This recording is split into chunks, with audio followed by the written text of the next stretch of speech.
అందరికీ నమస్కారం. నా పేరు doctor Suresh Buddha, senior homeopathy consultant, doctor care homeopathy. శృంగారంలో పాల్గొన్న వెంటనే లీక్ అయిపోతుందండి, అవుట్ అయిపోతుందండి. ఇటువంటి లక్షణాలు కొంతమంది చెప్తూ ఉంటారు. ఇది అందరికీ చెప్పుకునేటటువంటి పరిస్థితి కాదు. చాలామంది లోపల లోపలే మదన పడుతూ, బాధపడుతూ ఉండడం జరుగుతది. ఇది అడల్ట్ ఏజ్ దగ్గర నుంచి కూడాను ఈ యొక్క సఫరింగ్‌తో ఉన్నటువంటి వాళ్ళని చూస్తూ ఉన్నాం. నా యొక్క ప్రాక్టీస్‌లో ఇలాంటి కేసెస్‌ని చాలా చూడడం జరిగింది. ఎందుకంటే ఇది ఒక డాక్టర్ దగ్గరికి వచ్చి మాత్రమే క్లియర్‌గా చెప్పుకునే పరిస్థితి ఉంటుంది. ఇంకెక్కడ చెప్పుకునే పరిస్థితి ఉండదు. కానీ దీనివల్ల జరిగేటటువంటి ఇబ్బంది లోపల వాళ్ళు విపరీతమైనటువంటి బాధకి, మానసిక ఒత్తిడికి గురవ్వడం జరుగుతుంటుంది. దీనికి పరిష్కారం లేదేమో అనేటటువంటి దీనికి కూడా వెళ్ళిపోతారు. కానీ దీనికి పరిష్కారం ఉంది. కానీ ఫస్ట్ ఆఫ్ ఆల్ దీనికి గల కారణం ఏంటి? ఎందుకు ఇలా జరుగుతుంది? సో, ఒకటి విపరీతమైనటువంటి నెర్వ్ స్టిమ్యులేషన్స్. అంటే అన్‌కంట్రోల్డ్ నెర్వ్ స్టిమ్యులేషన్స్ జరగడం అనేదే దీనికి అతి ముఖ్యమైనటువంటి కారణం. ఈ అన్‌కంట్రోల్డ్ నెర్వ్ స్టిమ్యులేషన్స్ ఎందుకు జరుగుతున్నాయి? మీరు తీసుకునేటటువంటి స్ట్రెస్ వల్ల.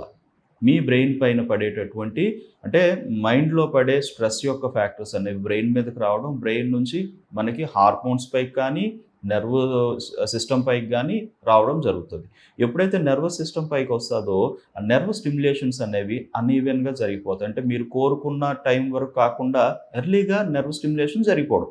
తద్వారా ఏమవుతుందంటే శృంగారంలో పాల్గొన్న కొంతమందికి ఏంటంటే వితిన్ మినిట్స్‌లో జరిగిపోతుంది. 1 మినిట్ కూడా ఉండట్లేదండి అనేటటువంటి బాధకు చెప్తూ ఉంటారు.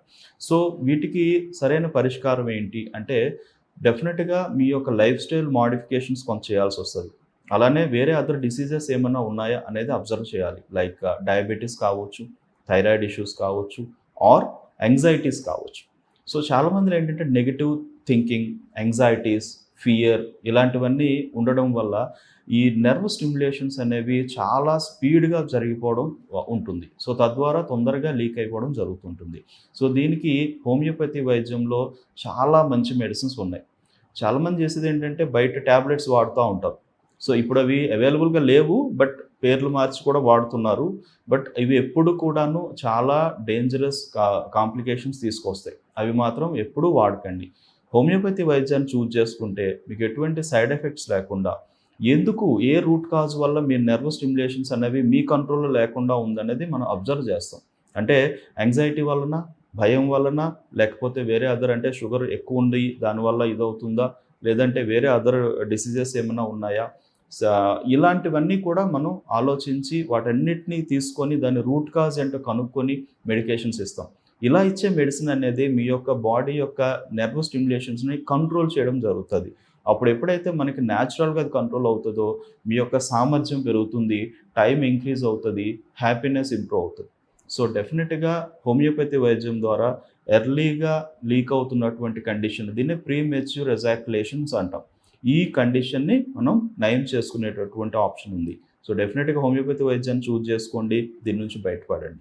శీఘ్ర స్ఖలనం అనేటటువంటి సమస్య లేదంటే ప్రీమెచ్యూర్ ఎజాక్యులేషన్స్ వీటి నుంచి కేవలం మెడిసిన్స్‌తో పాటుగా మీరు తీసుకోవాల్సిన కొన్ని జాగ్రత్తలు కూడా అవసరం పడతది. అంటే కొంతమంది ఏంటంటే సరైనటువంటి వ్యాయామం ఉండదు. సో, వ్యాయామం రెగ్యులర్‌గా చేయడం వల్ల మీ యొక్క బ్లడ్ సర్క్యులేషన్స్ ఇంప్రూవ్ అవుతాయి.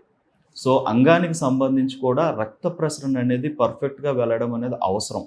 సో, అంగస్తంభన మంచిగుండాలన్నా, లేదంటే ఎక్కువ టైం మీరు శృంగారంలో పాల్గొవాలన్నా కూడా అంగానికి వెళ్ళేటటువంటి రక్త ప్రసరణ అనేది ఇంపార్టెంట్. సో, రక్త ప్రసరణ బెటర్‌గా ఉండాలంటే సరైనటువంటి వ్యాయామం అనేది రెగ్యులర్‌గా ఉండాలి.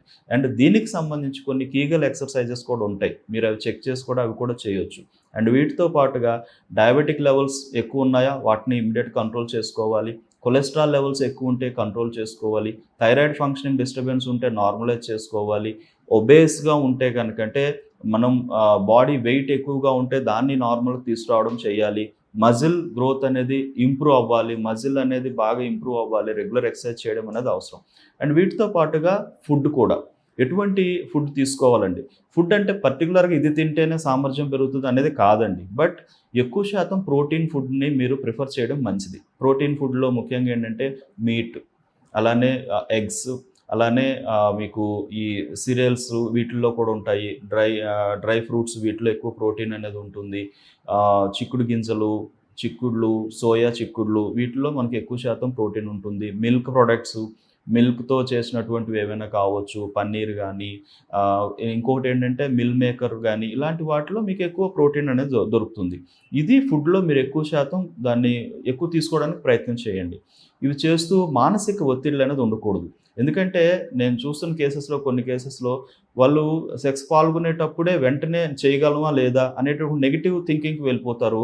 తద్వారా తొందరగా ఔట్ అవ్వడం, దాని ద్వారా వాళ్ళు విపరీతమైన డిప్రెషన్‌కి గురవ్వడం చూస్తూ ఉన్నాం. సో, వాళ్ళలో కూడాను మానసిక ఆహ్, సామర్థ్యం కూడా ఇంప్రూవ్ అవ్వాలి. మానసికంగా వాళ్ళు చాలా స్ట్రాంగ్‌గా ఉండాలి. దానికి తగ్గట్టుగా మీరు హోమియోపతి వైద్యంతో పాటు యోగా గానీ, ప్రాణాయామం గానీ ఇలాంటి రిలేటెడ్ కొన్ని కొన్ని పాటించాల్సిన అవసరం అనేది ఉంటుంది. సో, రెగ్యులర్‌గా ఎక్సర్సైజ్ చేస్తూ, సరైనటువంటి ఫుడ్ ఇంటేక్ తీసుకుంటూ, మానసిక ఒత్తిడిని తగ్గించుకోగలిగితే, హోమియోపతి వైద్యం కూడా దీంతో పాటు వాడగలిగితే గనక, ఎటువంటి సైడ్ ఎఫెక్ట్స్ లేకుండా ఈ యొక్క కండిషన్ నుంచి మీరు పూర్తిగా నార్మల్ అవుతారు. అండ్ చాలా హ్యాపీగా కూడా లైఫ్‌లో ఉండే అవకాశాలుంటాయి. సో, ప్రీమెచ్యూర్ ఎజాక్యులేషన్స్‌తో సఫర్ అవుతున్నటువంటి వాళ్ళు ఎవరైనా కూడా కింద స్క్రోల్ అవుతున్న నెంబర్‌కి కాల్ చేసి దగ్గరలో ఉన్నటువంటి డాక్టర్ కేర్ హోమియోపతి క్లినిక్స్ వెళ్ళి డాక్టర్ గారిని కన్సల్ట్ అవ్వండి.